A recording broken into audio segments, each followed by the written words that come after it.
All right. A lot of people called my attention to a statement that I made on Honest Bunch podcast, where I said, is it today that they've been kidnapping people from their home in Nigeria, and that Nigeria is safer now than 10 years ago? I'm not someone who would be too proud or be very insensitive to apologize when he makes a mistake.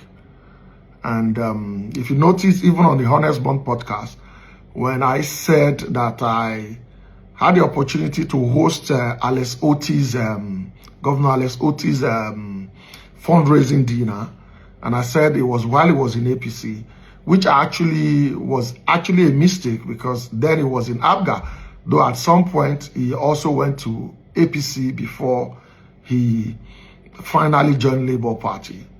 You could see that on the program. As soon as that error was called out, I apologized. I don't waste time to apologize. I'm not someone who holds to mistake.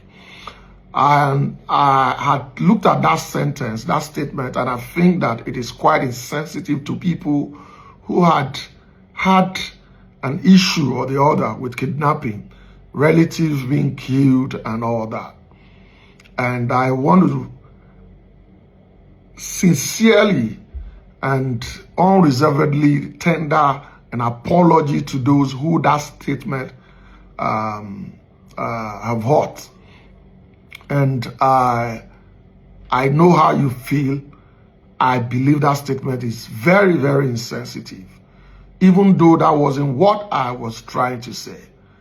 I believe that I should be able to hold a government that I supported, or I'm supporting. I'm supposed to be able to hold them to account. And that is why I think the collaboration by this government with the United States to tackle insecurity is something that is good. And the fact that this government has given the military their highest budget ever, even though it is not enough, because I had interacted with our military personnel and I know what they're going through, and I don't want their efforts to look like they're not doing anything. I guess I was just so passionate about what they're doing, and I also know that they're overstretched, but that doesn't give me a reason whatsoever to be insensitive to other people's plight. And so I want to say I'm very sorry, deeply sorry. I shouldn't have made that statement whatsoever. I shouldn't. I'm sorry. And I will keep engaging the people that I should engage in government to ensure that Nigerians can go to bed, and sleep better with their eyes closed. Thank you.